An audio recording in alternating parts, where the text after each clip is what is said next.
दोस्तों नमस्ते, मैं सुशील कुलकर्णी। आप देख रहे हैं एनालाइजर न्यूज हिंदी। भारत के लोगों को, सारे लोगों को नहीं, सिर्फ वामपंथी लिब्रांडू लोगों को सावरकर के नाम पर क्या आपत्ति है मुझे समझ में नहीं आता है। इनके लिए सावरकर एक ऐसे पात्र है जिनके ऊपर ये आलोचना करते रहते हैं। बस स्वातंत्र्य वीर सावरकर को ये स्वातंत्र्य वीर मानते ही नहीं। जब भी कोई सावरकर के संबंध में कार्यक्रम आता है तो इन्हें आलोचना करने का समय और चांस मिल जाता है। अब देखिए ना, नए संसद का निर्माण हुआ, नए संसद का उद्घाटन हुआ और संयोगवश प्रधानमंत्री नरेंद्र मोदी ने सावरकर के जन्मदिन के उपलक्ष्य पर, ये तो नहीं कहा था उन्होंने, लेकिन संयोगवश सावरकर का जन्मदिन और नई संसद का शुभारंभ एक ही दिन हुआ। अब इस पर भी आपत्ति। सावरकर और विवाद मानो इनके लिए एक ऐसे समांतर शब्द बन गए हैं कि कभी भी जब भी कोई सावरकर का संदर्भ आए तो उसके ऊपर विवाद खड़े करो। प्रधानमंत्री मोदी ने जब सावरकर के जन्म दिवस पर संसद का उद्घाटन रखा तो उस पर भी उन्हें आपत्ति। हम नहीं जाएंगे, कोई कहता है बुलाया नहीं, कोई कहता है जाएंगे नहीं, कोई कहता है संसद एक शवपेटी है, कोई कहता है संसद एक राजमहल है। चलो ठीक है, इस पर भी ठीक है। सावरकर के जन्मदिन के अवसर पर दिल्ली के महाराष्ट्र सदन में महाराष्ट्र की सरकार ने जब कार्यक्रम रखा और इस कार्यक्रम के उपलक्ष्य में महाराष्ट्र के मुख्यमंत्री एकनाथ शिंदे खुद दिल्ली चले गए, जो स्वाभाविक तौर पर संसद के उद्घाटन के समारोह पर उपस्थित थे। तो उन्होंने सावरकर जयंती के उपलक्ष्य में महाराष्ट्र सदन में ही कार्यक्रम का आयोजन कर दिया। अब ये रचना ऐसी थी महाराष्ट्र सदन की, जो कोई भी गया है इसको समझ में आ जाएगा कि महाराष्ट्र सदन में एंट्री करते ही आपको सीढ़ियां दिख जाती है। मतलब दाएं बाएं कुछ व्यवस्थाएं हैं। आप जैसे इंटर करते हैं तो आपके दाहिने हाथ को सारे रूम्स की व्यवस्था है नीचे फर्स्ट फ्लोर पर, बाएं हाथ को कैंटीन है, बाकी सारी चीजें हैं और बीचों बीच ऊपर के मंजिल पर जाने वाली सीढ़ियां हैं। एंट्री गेट और सीढ़ियों के बीच में एक बहुत बड़ी जगह बाकी है। मतलब एक छोटा सा फंक्शन भी हो सकता है। पहली बार महाराष्ट्र के मुख्यमंत्री ने वहां पर एक समारोह लेने का निर्णय लिया और वो था सावरकर जयंती का समारोह। अब जबकि बहुत बड़ी जगह है तो वहां पे आने वाले लोगों के लिए एक ऐसा स्थल भी बनाया गया है, कुछ सोफे रखे गए हैं जिस पर लोग आकर बैठ जाते हैं। कोई मिलने किसी को आता है, वेटिंग पीरियड होता है तो सोफों पे बैठ जाते हैं। वहीं पे कुछ दुकानें भी लगी है, वहीं पे कुछ पुतलों को भी रखा गया है, जैसे सावित्रीबाई फुले का पुतला है और कोई स्टैच्यूज है, पुतलों को भी रखा गया है। वो जगह बहुत बड़ी तो है लेकिन उसे खाली नहीं रखा गया है, कुछ ना कुछ चीजें वहां पर रखी आपको नजर आएगी। अब हुआ ऐसा कि जब मुख्यमंत्री वहां पर कार्यक्रम करने गए तो ये पता चला आयोजकों को कि मुख्यमंत्री ऊपर से बोलेंगे तब लोग भी खड़े रहेंगे। और एक बात होनी थी, जब किसी के प्रतिमा को आप माल्यार्पण करने या पुष्प अर्पण करने जाते हो तो जूतों को उतारा जाता है। मतलब जूतों के साथ अहम को भी उतारना होता है, लेकिन आजकल लोग सिर्फ जूते ही उतार रहे हैं, अहम को साथ लेकर जा रहे हैं। तो जूतों को उतारा जाता है और जहां जगह मिले वहां उतार कर लोग माल्यार्पण करने निकल जाते हैं। अगर माल्यार्पण करने के लिए लोग जा रहे हैं और जूते उतार रहे हैं तो वहां पे रखी वस्तुएं एवं पुतलों का ध्यान लोगों को नहीं रहता।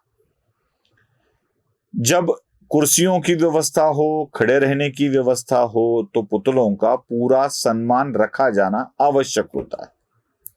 महाराष्ट्र के मुख्यमंत्री का कार्यक्रम, वहां पर होने वाली भीड़, इसको देखकर वहां पे रखी वस्तुओं एवं पुतलों को कार्यक्रम के दौरान जरा सा हटाकर दूसरी सुरक्षित जगह रखा गया। अब इसमें अपमान की क्या बात हुई? अगर बीच में है और उसका अनादर होने की संभावना है और थोड़ी देर के लिए कहीं और रखा जाता है तो इसे अनादर नहीं कहते। अनादर ना हो इसलिए की गई व्यवस्था कहते हैं। अब इनको आपत्ति ये भी थी कि महाराष्ट्र के जो सिंबल है अपना महाराष्ट्र सरकार का, उसे भी ढक लिया गया। अरे भाई, सिंबल भी उसी के लिए लगाया है, जहां पर कार्यक्रम होता है तो थोड़ी देर के लिए ढक जाता है, फिर खुल जाता है। ये आपत्ति इसलिए नहीं थी कि पुतलों को हटाया गया, ये आपत्ति इसलिए थी कि सावरकर जयंती के उपलक्ष्य में पुतलों को हटाया गया। मतलब आपके लिए जिन महापुरुषों के संबंध में मन में आदर की भावना है, अब हर महाराष्ट्र के व्यक्ति में जितने भी महापुरुष महाराष्ट्र में हैं, उनके बारे में हमारे मन में आदर की भावना होती ही है। अब सिर्फ होती है इस विषय पर मैं नहीं रुक रहा हूं, मैं इसका आग्रह करता हूं कि होनी ही चाहिए। मतलब ये कर्तव्य का भाग है हमारे लिए, हमारे महापुरुषों के लिए आदर की भावना हमारे मन में होनी ही चाहिए। अब चूंकि आदर की भावना होनी चाहिए ये मैं कह रहा हूं, तो सभी महापुरुषों के लिए होनी चाहिए। मतलब जैसे आदर की भावना भारत रत्न डॉक्टर बाबा साहब अंबेडकर के बारे में है, जैसे आदर की भावना महात्मा ज्योतिबा फुले जी के बारे में है, जैसे आदर की भावना छत्रपति शिवाजी महाराज के लिए है, जैसे आदर की भावना सावित्रीबाई फुले के लिए है, जैसे आदर की भावना अहिल्याबाई होळकर के लिए है, वैसे ही आदर की भावना लोकमान्य तिलक के लिए भी होनी चाहिए। वैसे ही आदर की भावना स्वातंत्र्यवीर विनायक दामोदर सावरकर जी के लिए भी होनी चाहिए, क्योंकि हर एक महापुरुष का अपना अपना योगदान राज्य की, देश की भलाई के लिए है। बस आप किन लोगों के लिए आदर की भावना रखते हो और कुछ लोगों के लिए मन में तिरस्कार रखते हो तो ये गलत होगा, बिल्कुल गलत होगा। यही भावना हमें बार बार दिख रही है। बस तिरस्कार है एकनाथ शिंदे के लिए, तिरस्कार है सावरकर के लिए, इसीलिए एकनाथ शिंदे सावरकर के लिए कुछ करते हैं तो वो निंदनीय हो जाता है। बस बार बार उसको निंदनीय नहीं कहा जा सकता, इसीलिए कुछ ऐसे चीजों को या ऐसे प्रसंगों को ढूंढा जाता है जिसके ऊपर एकनाथ शिंदे के ऊपर वार किया जा सके। बस यही हो रहा है महाराष्ट्र की राजनीति में, बस यही हो रहा है। किसी एक विशेष वर्ग या वर्ग के महापुरुषों को बार बार अवमानित करने के लिए ऐसी ही विषयों को सामने लाया जाता है। और लाता भी कौन है? लाता भी कौन है? रोहित पवार, शरद पवार के पोते पहली बार यही मुद्दा उठाते हैं। और जब भी कभी महाराष्ट्र में ऐसे जातीय मुद्दों को उठाया गया है तो एनसीपी की तरफ से ही क्यों उठाया जाता है?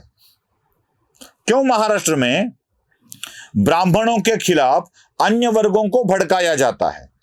चाहे वो उस वक्त की एनसीपी की सुषमा हो, या इस वक्त के एनसीपी का अमोल मिटकरी हो, या जयंत पाटिल हो, या रोहित पवार हो, या सुप्रिया हो, या खुद शरद पवार हो।